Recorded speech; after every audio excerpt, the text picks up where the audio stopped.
Now at 6, the jury delivers its verdict in the rape trial of former Portland trailblazer Ben McLemore. Guilty of the charge. Then no transportation package, fewer camp cleanups. It does keep the roads clear of garbage and trash. How ODOT's budget problems will impact Portland's homeless crisis. Plus, Northwest leaders slam the passing of President Trump's tax bill, expected to add trillions to the deficit and cost millions of Americans health coverage. And later, celebrating the 4th with fireworks, flyovers, and a scaled-down Waterfront Blues Fest. There is no better place to spend a holiday weekend than with your friends.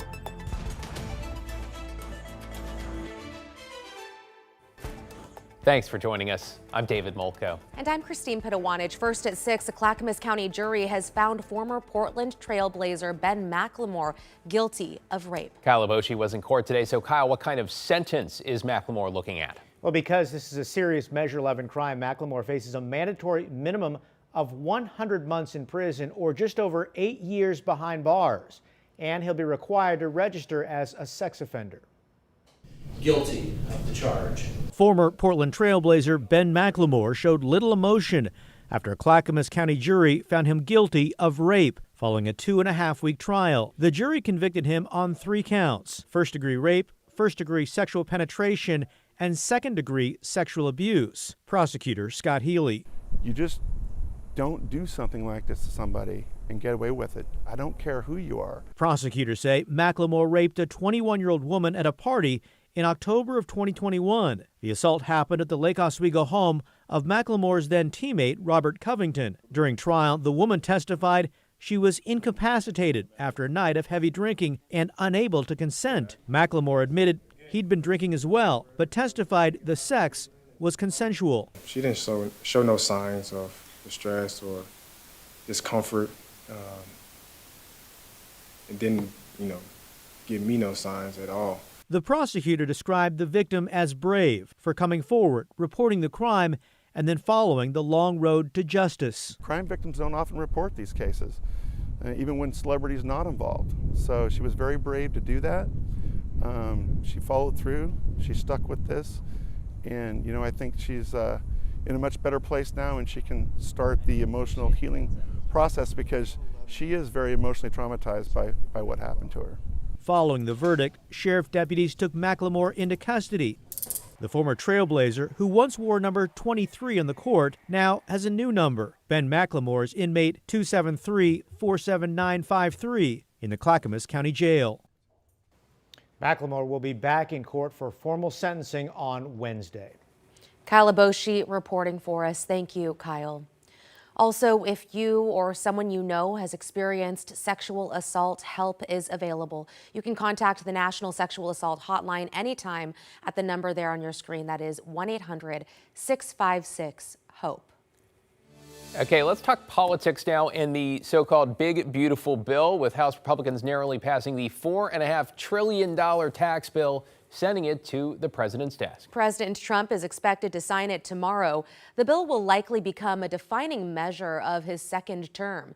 It narrowly passed 218 to 214. 2 Republicans joined all Democrats in opposing it. The main provision in the bill is extending the 2017 tax breaks that were set to expire.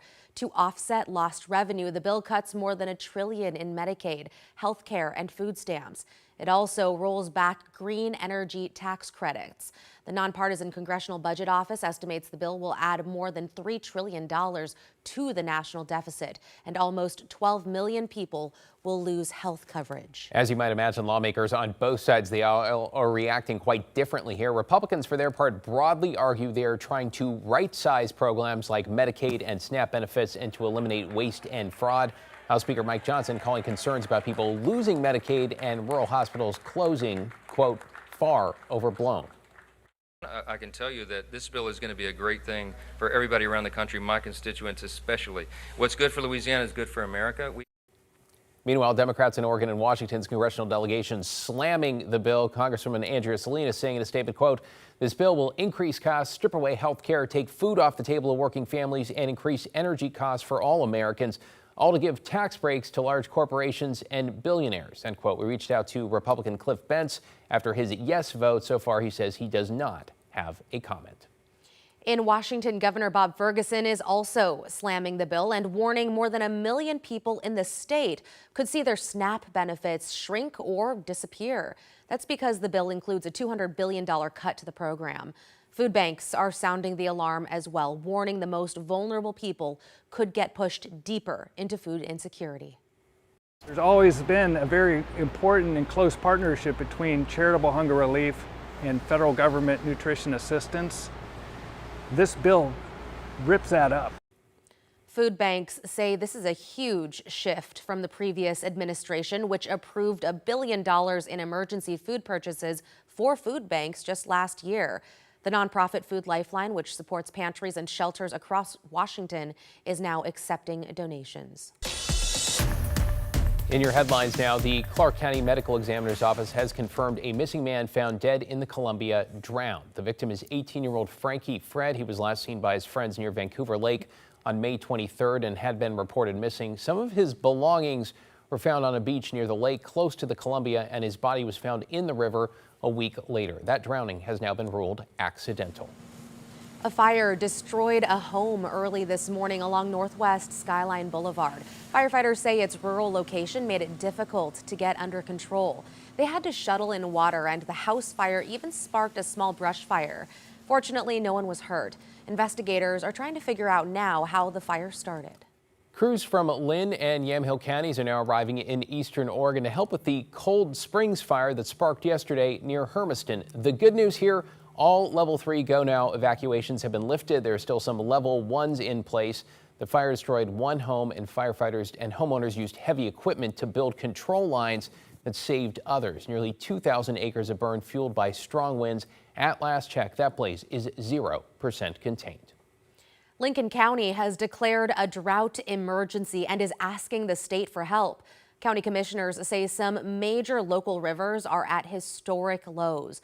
They're asking people to conserve water in several ways. That includes only watering plants in the morning or at night, watering lawns only once a week, and checking things like toilets and showers for leaks. Matt? Thanks, Christine. We have got ourselves a really great weekend on the way. Looking south from our Skycam at Timberline Lodge, the Mount Hood National Forest, there are clouds down that way. I'll show you the thunderstorms that are creating those clouds. 59 degrees up on the mountain, so it's cooled off quite a bit. In the gorge, still, northwest winds at the Dalles at 21, but they weaken as you get over towards the Umatilla fire. They haven't been very strong over here. They are stronger as you get into the more constricted area of the gorge farther west, and the wind should begin to back off even there overnight tonight. When you look at the wind forecast here down below, we're about 10 miles an hour, and these are just the gusts in the morning hours. So the sustained winds will be about 5 to 7 miles an hour, which is great. They ramp up again in the afternoon. We'll get some gusts of 25, maybe 30 miles an hour, but tomorrow will be a little bit of a different day as we get some clouds coming over from offshore. Now, the fire weather warnings all confined to eastern and southern Oregon, not in northern Oregon at all. We just don't have the conditions that would warrant that, but again, be careful with anything that can throw a spark this weekend. I know it's tempting, fireworks and all that, and even though it's going to be a little bit cooler, it's still very dry. So the winds ease after sunset tonight. Tomorrow, not as windy, and there may even be a few showers out around Hermiston and on some of the fires. And the weekend's going to begin to warm up a bit. It'll be sunny, but it won't be as windy. We'll talk more about the 4th of July forecast and track those thunderstorms a bit later, guys. Okay, thank you, Matt. ODOT will no longer pay the city of Portland to remove homeless camps from ODOT property within city limits. And this means fewer cleanups along highways, state roads, and bridges. Let's bring in Evan Watson live near I-405. Evan, just one piece of the fallout after lawmakers failed to pass some kind of transportation package. That's correct. ODOT had a $4 million per year agreement to pay the city of Portland for these sweeps that ODOT is now ending in an effort to balance its budget. About hundreds of jobs could be cut at ODOT within the next few weeks. Part of the fallout, as you mentioned, the repercussions from those lawmakers not reaching a big funding package for transportation needs. Portland leaders are expecting more tents and trash along major roadways. The Oregon Department of Transportation is cutting funding for camp removals on ODOT property, a concern to people like Michelle Taylor. I get it, but it does keep the roads clear of garbage and trash and homeless people, so it's easier to get around. ODOT was sending Portland $4 million per year to clear homeless camps and clean up areas near highways and bridges. The department says it's cutting the program because it no longer has the money. ODOT is also planning to announce major layoffs this month following Oregon lawmakers' failure to pass a major transportation funding package this session. Bear Treat is currently homeless, living in a campsite near I-405 in northwest Portland. Almost 2 weeks. That's probably the longest I ever stayed anywhere, really. He says he's less worried about the frequency of sweeps and more worried about how Portlanders will view homeless people if cleanups are cut, even if he takes responsibility for his belongings. It kind of scares me because now it's going to look really bad on people like myself, you know. And no matter how much cleaning that I'm going to do, I know it's not going to cut it, you know. Portland Mayor Keith Wilson criticized ODOT's decision to cut the partnership, saying it's a major blow to vital cleanup and camp removal efforts. The compounding impact of this service disruption will be more trash, more hazards, and more danger to both our unhoused and all those who rely on our critical transportation corridors. Then there's Danielle Mercia-Ruiz, a Housing First advocate who's okay with fewer sweeps in favor of more services. I feel like cleaning up our highways is an important act, but when it comes to sweeps, I feel there's a level of inhumanity when there's not solutions afforded with that for adequate housing. Treat says he'll step in if he notices more tents and trash in the months to come. A group of people who would want to go out with me and clean up the streets and make sure, you know, everything looks somewhat decent, you know. I actually take a lot of pride in doing it. I think that's what I'll do. This decision will not impact one of the state's current projects, putting up these permanent fences along I-405 in southwest Portland.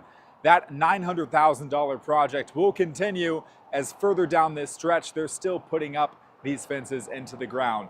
ODOT says litter, graffiti, and cleanup services will continue, just at a reduced size. David, Christine. Now that's the reality. Evan Watson, appreciate your reporting.